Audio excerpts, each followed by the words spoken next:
بالاخره اتفاق افتاد. بالاخره شد.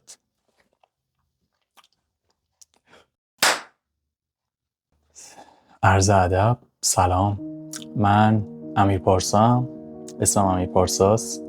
20 سالمه و ساکن تهرانم و بالاخره دارم کارمو شروع میکنم و اولین ویدیوی یوتیوب چنل منه. اول از همه یه عذرخواهی میکنم بابت اینکه اگر چیزی یا اشتباه لفظی، اشتباه حرفی چیزی داشتم. من گوینده خبر یا گوینده رادیو نیستم که همه چیزو بتونم چیدمانوار بگم پشتم.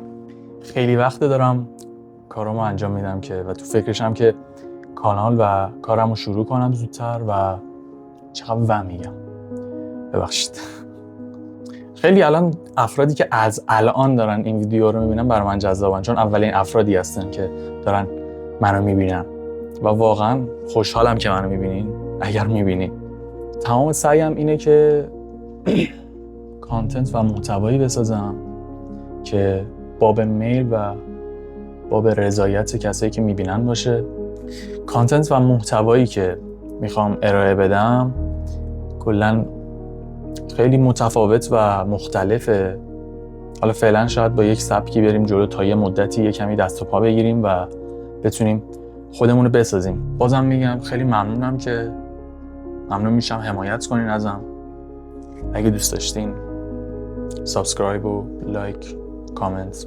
فعلا چون میگم تعدادمون خیلی کمه همه رو جواب میدم و خب میگم کلا ببینیم چجوری قراره بشه و خیلی ذوق دارم، خیلی انگیزه دارم. سعیمو میکنم همیشه بهترین چیزی که میتونم بسازم، بهترین محتوایی که میتونم ارائه بدم.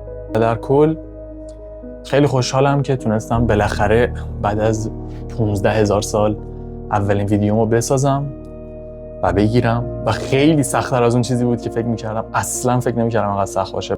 همین. مرسی از اینکه منو تماشا کردین، منو دیدین. این بود اولین ویدیوی ما، این بود سرآغاز داستان ما تا ببینیم چه جوری پیش میره. مرسی. فعلا.